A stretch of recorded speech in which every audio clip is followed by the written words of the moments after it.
حیات episode 19 novel by N نون الف۔ مجھے میری بیوی چاہیے دادی ان لا، کہاں ہے وہ؟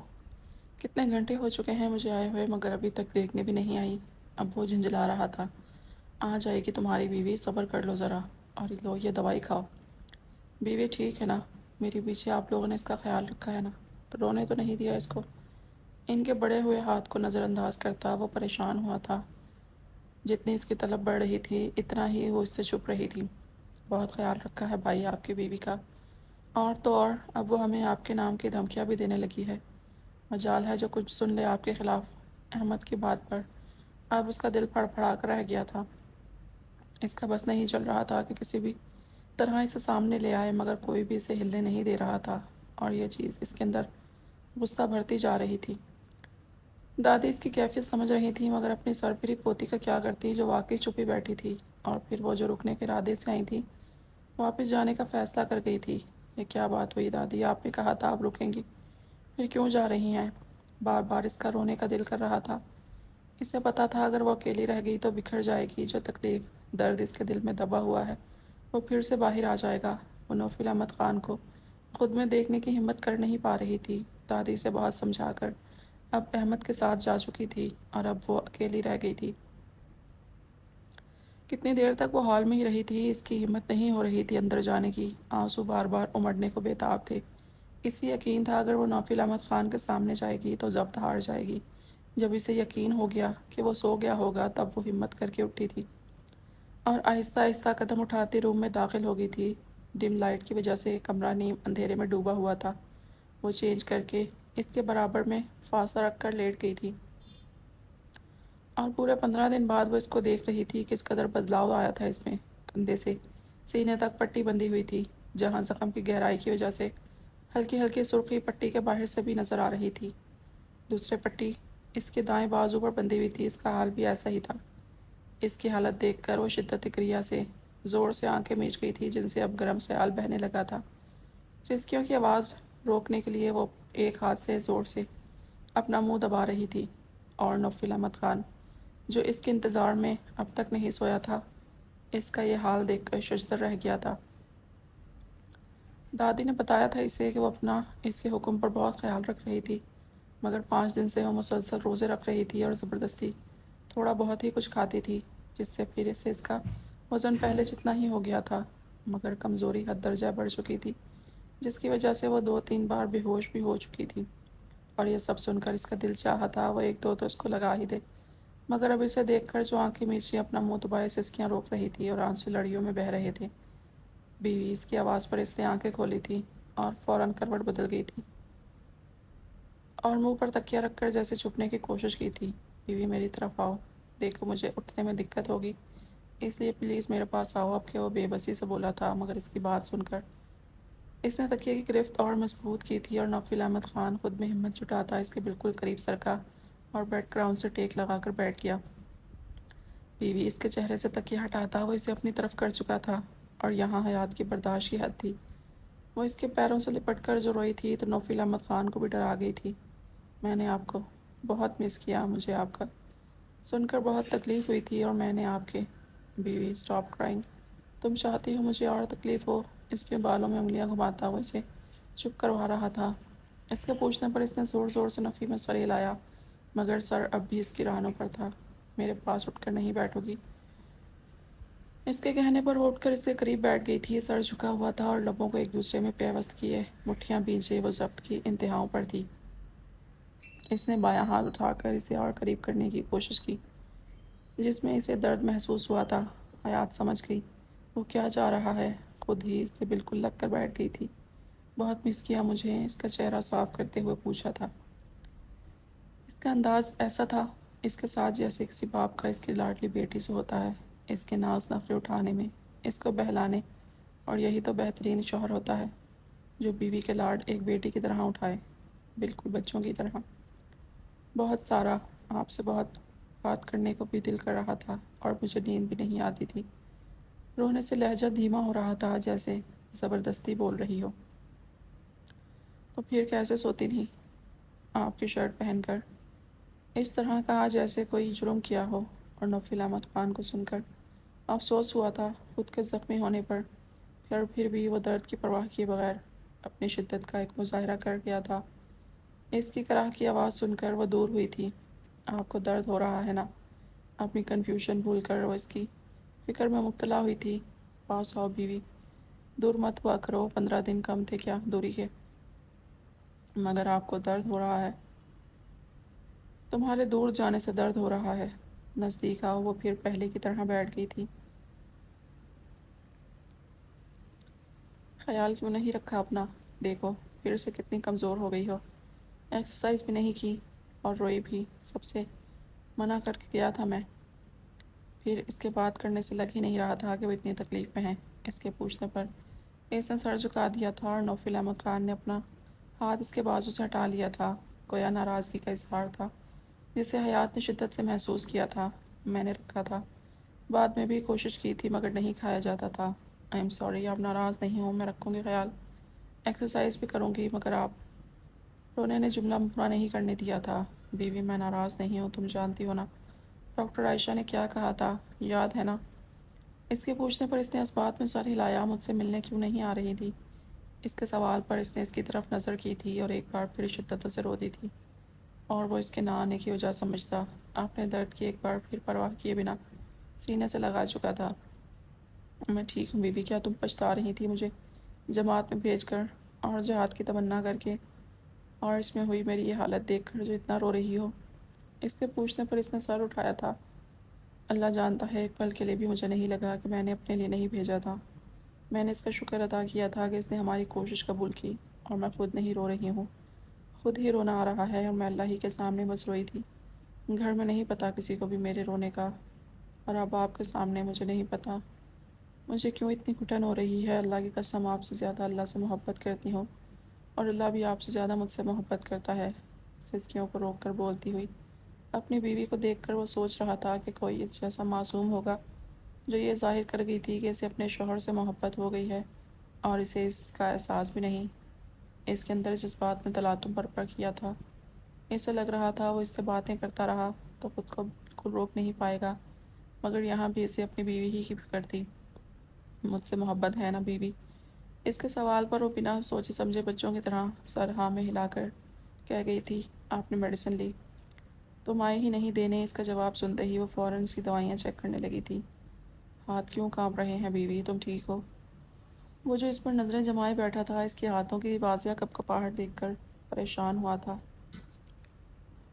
میں نے ابھی کھانا نہیں کھایا تو…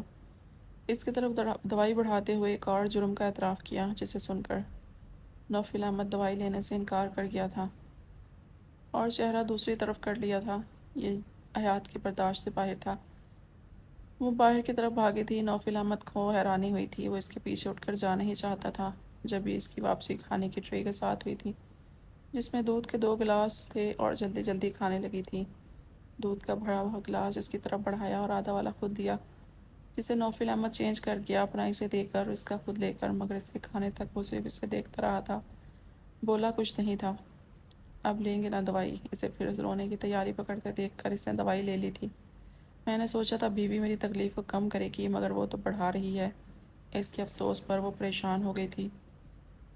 میری وجہ سے آپ کو تکلیف ہو رہی ہے، میں پھر دوسرے روم میں چلی جاتی ہوں۔ بات کی گہرائی کو سمجھے بنا وہ دوسرے روم میں جانے لگی تھی، اور وہ اس کی عقل پر ماتم کرتا رہ گیا تھا۔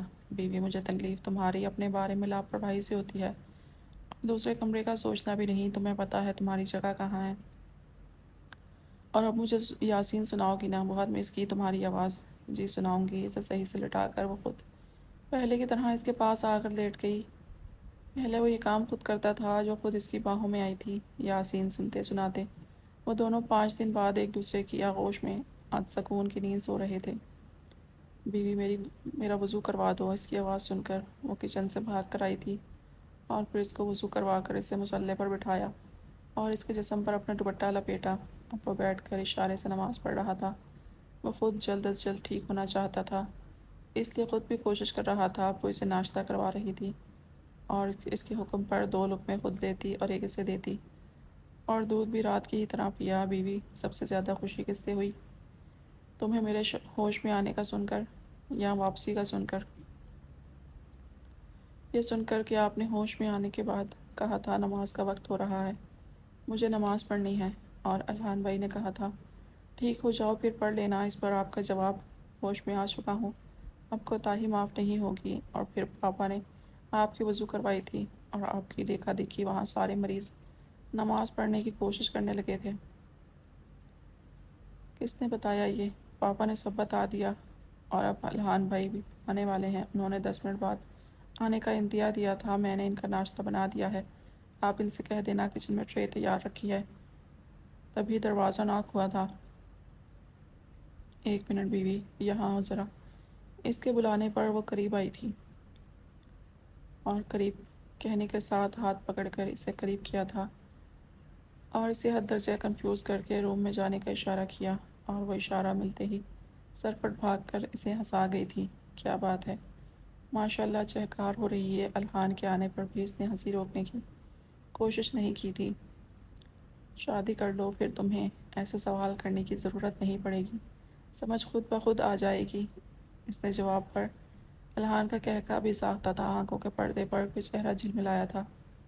تو کیسا لگا پھر؟ اس کے سوال پر الحان نے سوالیہ نظروں سے اسے دیکھا۔ منال، وہ اسے حیران ہی تو کر گیا تھا۔ تم کیا سمجھو؟ نہیں بتاؤ گے تو پتہ نہیں چلے گا۔ نوفل احمد خان اپنوں سے بے خبر نہیں رہتا۔ بتاؤ رشتہ کب بھیجنا ہے؟ یار مما اور ڈیڈی کی طبیعت دن بہ دن بگڑتی جا رہی ہے۔ پہلے یمن کی کرنا چاہتا ہوں، پھر سوچوں گا یہاں کیوں نہیں ٹرانسفر کروا لیتے۔ مانتے ہی نہیں دونوں، کیا کروں؟ چلو کوئی بات نہیں، تم اپنا یہ مشن پورا کرو پھر شادی کی تیاری۔ اس سے پہلے واقعی سے کوئی اور لے اڑے 3 دن بعد۔ تمہیں مشن پورا کرنا ہے، خیال رکھنا اپنا۔ اور تم یہاں رکے ہوئے کیوں ہو؟ انکل آنٹی اور ایمن کو تمہاری ضرورت ہے، جاؤ۔ کیسے بے مروت ہو یار، بھول گئے کیسے ہاسپٹل میں تمہاری اتنی داری کی، اور وہاں مجال ہے جو مجھ سے ذرا بھی محبت کا مظاہرہ کیا ہو۔ یہی رٹ تھی، بس جلدی کرو یار، میری بیوی پریشان ہو رہی ہوگی۔ اتنا سا دل ہے اس کا، اور ہم جو اتنا پریشان ہوئے اس کا کچھ نہیں۔ ناشتے سے انصاف کرتا ہوا اسے سنا رہا تھا، جو اس کی باتوں پر کہکا لگا رہا تھا۔ اور الحان اس کو اتنا خوش دیکھ کر اس کی خوشی کا صدقہ کرنے کی نیت کر گیا تھا۔ کچھ دیر بعد وہ اپنے گھر کے لیے روانہ ہو گیا تھا۔ یہی رہنے دو بیوی، روم میں بور ہو رہا ہوں تمہارے اندر باہر جانے سے، اور مجھ سے دور دور کیوں ہو رہی ہو 2 دن تک۔ اس کے زخم اب کافی حد تک ٹھیک ہو رہے تھے، اب وہ خود چل پھر سکتا تھا، مگر حیات نے خیال رکھنے میں کوئی کسر نہیں چھوڑی تھی۔ دادی بھی 2 دن رہ کر گئی تھیں، اور سب لوگ بھی 1-2 دن کے وقفے سے آتے رہتے تھے، مگر نوفل احمد خان اپنی محبت کے مظاہر میں اپنی بےتابی کسی کے سامنے بھی نہیں چھپاتا تھا۔ آپ سب کے سامنے تھوڑا کنٹرول۔ اس کی بات ادھوری رہ گئی تھی، وہ اسے پھر سے اپنی گود میں بٹھا چکا تھا۔ سوری مائی ڈیئر بیوی، یہ میں نہیں کر سکتا۔ کچھ ہے تمہیں بتانے کو، سنو گی؟ اس کے پوچھنے پر سر ہلایا تھا۔ سارے پیسے حلال ہو گئے ہیں بقول تمہارے، مگر پہلے بتاؤ۔ وہ ایک ہندو سے قرض لے کر، میں سمجھا نہیں تھا۔ سمجھاؤ۔ ہندوؤں کا کوئی دین نہیں ہوتا، اس لیے ان پر حرام حلال کی کوئی بھی حد جاری نہیں ہوتی۔ وہ جو کریں کچھ پکڑ نہیں ان کی جس طرح مسلمانوں کی ہے۔ اگر ہم ان سے قرض لیں تو وہ پیسے ہمارے لیے جائز ہوتے ہیں، وہ چاہے جس طرح بھی کمائیں۔ اور اگر انہیں قرض کی ادائیگی میں حرام کی کمائی دی جائے گی تو ان کا کچھ نہیں بگڑے گا، کیونکہ یہ حد ان پر نہیں ہے۔ مگر یہ معاملہ مسلمان کے ساتھ نہیں ہو سکتا، اور حرام کی کمائی بھی وہی حلال ہو سکتی ہے جسے خود کمایا گیا ہو۔ یعنی آپ اس کے مالک ہوں، جیسے آپ 10 کروڑ کے مالک ہیں۔ اگر آپ اس طرح سود کی رقم کے ساتھ معاملہ کریں گے تو یہ حرام ہوگا، کیونکہ سود کی رقم اپنی نہیں ہوتی۔ اس کے خاموش ہوتے ہی نوفل احمد خان کی شدت بول اٹھی تھی۔ وہ ایسے ہی بےتاب ہو جاتا تھا جب وہ اسے اس طرح سمجھاتی تھی، بالکل ایک استانی کی طرح، ہاتھ ہلا ہلا کر، نظریں گھما گھما کر۔ اس کے کسمسانے پر وہ اسے چھوڑتا، اصل خبر سنانے لگا تھا۔ اور اب ان پیسوں میں سے 1 کروڑ اس بستی میں بھجوانے ہیں جہاں کی بنیاد میں نے خواب میں رکھی تھی، اور ایک رننگ گاڑیوں کا بزنس ٹیک اوور کر رہا ہوں۔ اور جو تم نے اس بلڈنگ میں مسجد بنانے کی بات کی ہے وہ بھی ہو گئی ہے۔ ڈاکٹر عائشہ کہہ رہی تھی کہ بلڈنگ کی عورتوں کو تم قرآن پڑھاؤ اور ان کے علم میں اضافہ کرو۔ بتاؤ کیا کہتی ہو؟ اس کے بالوں کو اپنے ہاتھ میں الجھاتا وہ اس پر اپنی محبت ظاہر کرتا۔ وہ اسے واقعی بہترین خبریں سنا رہا تھا۔ اللہ کے کرم پر اس کا دل سجدہ ریز ہو کر شکر گزار ہوا تھا، اور اب اس کی 2 دعائیں قبول ہونا اور باقی تھیں، اور اسے یقین تھا بہت جلد وہ بھی قبول ہوں گی۔ جو آپ کہیں گے میں کروں گی بیوی، صرف 2 گھنٹے پڑھوانا ہے۔ بے قراریاں عروج پر تھیں۔ آپ ہی کا فون ہے، پلیز چھوڑیں، بات کر لوں۔ بیوی، بہت مشکل سے ہاتھ آتی ہو، ایسے ہی بات کر لو، آپ کے پیر دکھنے لگیں گے۔ اس کی بے چارگی سے کہنے پر وہ ہنسا تھا۔ کاش تم میں اتنا وزن ہوتا کہ مجھے محسوس ہوتا تو کیا بات تھی، پھر مجھے اگلے اسٹیج پر لے جانے کے لیے اتنا نہیں سوچنا پڑتا۔ اب وہ اسے کنفیوز کر رہا تھا، فون بج بج کر بند ہو چکا تھا۔ جب وہ بے تحاشا سرخ ہونے لگی تھی، وہ خود کو کنٹرول کرتا اسے آزاد کر گیا۔ آپ کس طرح کرنے سے منال آپ ہی کہہ رہی تھی کہ کیا کہہ رہی تھی؟ اس کی ادھوری بات وہ جاننے کا خواہاں تھا۔ کچھ نہیں، اب میں جاؤں پلیز، کھانا بنانا ہے، پھر عشاء ہو جائے گی۔ اوکے بیوی، کام ڈاؤن، اتنا گھبراؤ گی تو آگے کیا ہوگا؟ مجھے روزانہ یہ فیلنگ چاہیے کہ میں شادی شدہ ہوں۔ اب وہ اس کا ذہن تیار کر رہا تھا، وہی ہے جو حیات کو رب کو منظور ہوگا۔ وہ معصومیت سے کہتی کچن میں بھاگ گئی تھی اور وہ ایک بار مظاہرہ کرنا چاہتا تھا، ہاتھ ملتا رہ گیا تھا۔